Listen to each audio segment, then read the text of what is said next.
Je me mets en mode élève. Vas-y. Et vous allez regarder la façon dont la balle roule. Et si la balle est parfaitement prise, elle doit rouler sur toute la surface. Alors le faire une fois, c'est bien. Et l'idée, c'est de trouver un swing de putting qui te donne régulièrement cette image d'une balle qui est littéralement collée au green.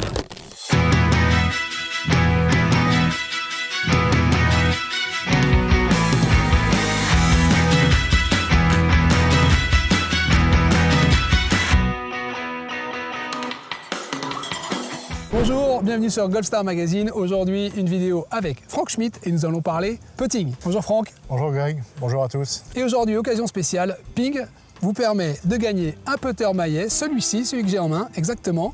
Voilà, pour le gagner, c'est très simple, vous abonnez à la chaîne, vous cliquez sur le lien qui est dans la description et vous mettez bien vos informations. J'ai remarqué que certains d'entre vous n'avaient pas réclamé leur cadeau, allez vérifier les vidéos précédentes s'il vous plaît. Et la thématique du jour sur le putting, Franck, tu vas nous aider à trouver un meilleur équilibre et de mieux gérer les basiques du putting. La question première, c'est la bonne posture et le bon équilibre dans la bonne posture.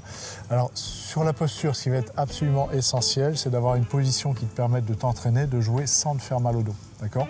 Donc, pour ce faire, on va chercher ici à venir placer le buste par le bassin ici, à descendre les jambes et la zone lombaire, on va essayer de la protéger en la gainant et en gainant un petit peu les abdos ici. Après, sur les épaules, on va laisser, ça peut paraître surprenant, mais on va laisser passer les épaules devant pour dégager les bras. Ce qui est essentiel, c'est de te sentir à l'aise au niveau de la zone lombaire, celle qui souffre dès qu'on commence à putter un petit peu longtemps. Après, en termes d'équilibre, il n'y a pas de bonne réponse. C'est-à-dire qu'en fonction de votre ressenti, et ça, il faut que vous fassiez votre propre expérience, il faut que vous trouviez si votre bon équilibre est plutôt milieu avant, milieu, voire talon. Donc les yeux fermés, vous attendez une dizaine de secondes, vous laissez votre corps se positionner. Vous allez voir que assez naturellement, on trouve son point d'équilibre qui nous est efficace. Je me mets en mode élève. Vas-y.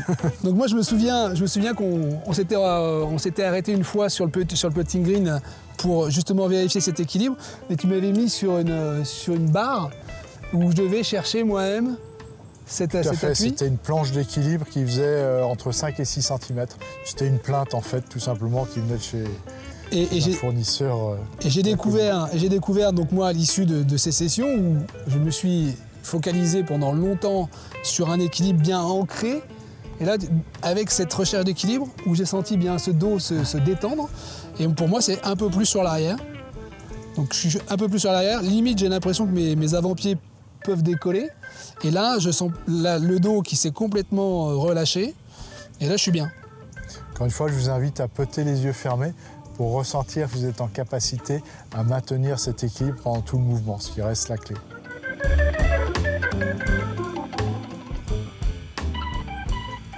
Là, tu vois, en termes de stabilité, ça me paraît pas mal du tout. On ne voit pas du tout de variation avant-arrière. Là, j'ai fermé les yeux.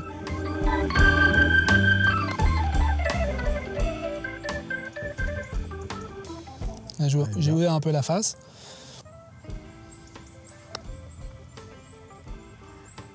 Elle avance. Ouais, bien. Après, dans les points que je vous invite à vérifier, et c'est amusant de voir que là, sur la série Les yeux fermés, tu as une régularité de roule qui était meilleure que tout à l'heure les yeux ouverts. La balle est partie à une vitesse beaucoup plus constante. Ce qui va être essentiel, c'est de trouver un swing de putting qui vous amène un rendement toujours équivalent. Quand vous avez une balle qui saute versus une balle qui roule, pour un rendement, une intensité par exemple de 10, 10 mètres, 10 watts, comme vous voulez. Si un coup je fais sauter la balle, un coup je la fais rouler, j'aurai un écart de roulement sensible. J'entends souvent les joueurs me dire « Ah tiens, le green du 5, il va plus vite que celui du 7 et moins vite que celui du 9 ».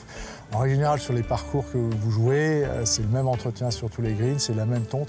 Donc souvent, cette perception d'écart de vitesse vient du fait que votre système de putting n'a pas un rendement constant. Donc ce que je vous propose de faire à un moment, c'est vraiment ce que j'appelle moi du practice de putting. Donc une fois que tu as ici la posture qui te convient, on va choisir un putt assez long. Donc là, le bout du green, on va être à, je pense, 20-22 mètres.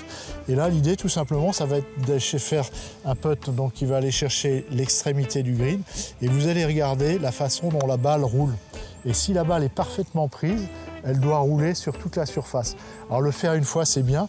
Et l'idée, c'est de trouver un swing de putting qui te donne régulièrement cette image d'une balle qui est littéralement collée au green. Alors qu'est-ce qui peut faire décoller la balle? Le loft du putter change d'un modèle à l'autre, d'accord?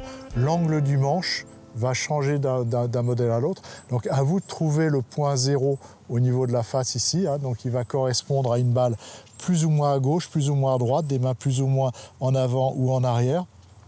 Et ensuite, ce qui va vous permettre de faire régulièrement rouler cette balle, c'est de venir prendre la balle au point bas du mouvement. Donc là aussi, il faut tester, rechercher. Et à un moment, vous allez trouver une position de main par rapport à la tête du club et une position de balle dans les pieds qui vous permet de faire régulièrement rouler la balle.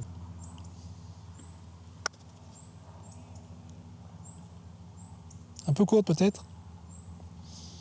Ouais, la roule était plutôt bonne. Donc celle-ci est prise un tout petit peu trop en remontant. Tu as pu voir qu'elle sautillait légèrement. Oui, elle a sautillé un peu au départ, oui. Donc ça, c'est une balle prise un peu trop à la remontée. Voilà, celle-là était mieux prise. Après, attention, parfois, elle peut sauter. On voit que celle-là a sauté à bout de 4-5 mètres. Là, c'est plus le fait du green. Hein. Oui, j'ai l'impression qu'on est en fin de journée, que l'herbe, elle a un peu poussé là. C'est un peu moins régulier, oui. Ça est parfaite. J'ai l'impression. Là, ça roulait bien. Donc, tu vois, ça, c'est vraiment quelque chose que tout le monde peut facilement vérifier. On sort une dizaine de balles, on prend le putting green dans sa plus grande longueur et puis on s'exerce à faire rouler cette balle. Ça, c'est absolument essentiel. Et seulement quand vous commencez à faire régulièrement rouler la balle, ça devient intéressant de travailler d'exercer votre dosage. Puisqu'encore une fois, si un coup la balle roule, un coup elle saute, pour une vitesse de putter équivalente, vous aurez un rendement très sensiblement différent. Quand je dis très sensiblement, c'est plus de 10% d'écart. Hein. Donc à 10 mètres, ça va faire la différence entre le 2 putt et le 3 putt. Hein. Et là, on peut dire qu'il y a une relation directe entre un bon équilibre et le dosage.